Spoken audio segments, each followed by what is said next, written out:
Assalamualaikum warahmatullahi wabarakatuh semuanya. Perkenalkan, nama saya Muhammad Ramdan Pratama dengan NPM 2510247 dari kelas G. Hari ini saya akan memaparkan materi tentang Pancasila sebagai dasar nilai pengembangan ilmu pengetahuan.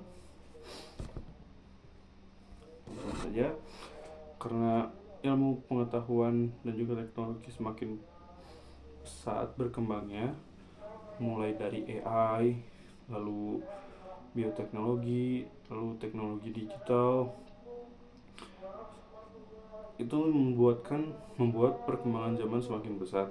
Dan juga karena perkembangan zaman itu, Indonesia butuh dasar nilai yang kuat untuk menstabilkan kedua hal itu.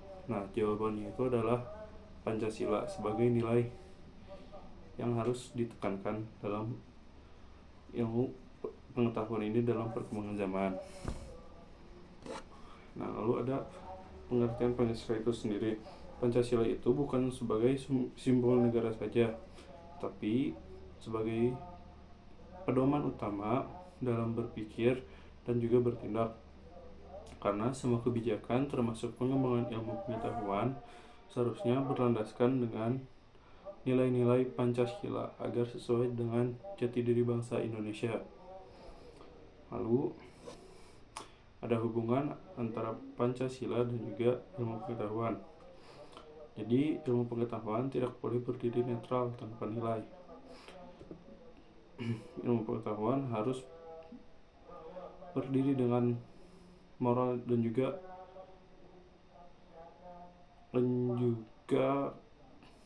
kelestarian bangsa.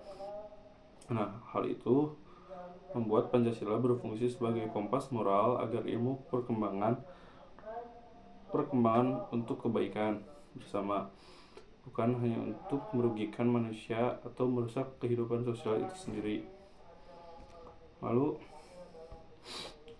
ada alasan mengapa Pancasila bisa menjadi pengembangan ilmu pengetahuan. Yang pertama ada menjadi pedoman etika, karena Pancasila itu berlandaskan nilai-nilai moral. Lalu menjaga martabat manusia, karena dari Pancasila itu kita bisa saling menghargai sama manusia. Lalu yang ketiga, menyesuaikan ilmu dengan budaya bangsa, karena bisa dilihat dari Pancasila itu sendiri saling menghargai satu sama lain, karena dari sila pertamanya saja sudah ketuhanan yang Maha Esa, yang berarti semua Tuhan itu ada menurut kepercayaannya masing-masing. Karena ilmu pengetahuan berkembang sangat pesat dan juga harus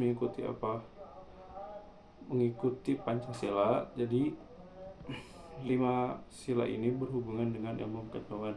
Yang pertama, dari ketuhanan yang Maha Esa. Ilmu itu harus menghormati nilai ketuhanan, dan juga ilmu juga tidak boleh bertentangan dengan nilai agama. Lalu yang kedua, kemanusiaan yang adil dan beradab. Ilmu harus memanusiakan manusia dan juga tidak boleh menindas satu sama lain. Lalu yang ketiga, persatuan Indonesia. Ilmu itu harus memperkuat bangsa dan tidak menimbulkan konflik antar bangsa sendiri. Lalu yang keempat itu kerakyatan yang dipimpin oleh hikmat kebijaksanaan dalam permusyawaratan perwakilan. Ilmu itu harus berkembang secara demokratis dan juga menghargai musyawarah agar bisa saling mendapat keharmonisan yang baik. Lalu yang kelima dan yang terakhir, keadilan bagi seluruh rakyat Indonesia. Ilmu itu untuk kesejahteraan rakyat dan tidak menimbulkan kesenjangan sosial. Sekian video dari saya. Assalamualaikum warahmatullahi wabarakatuh.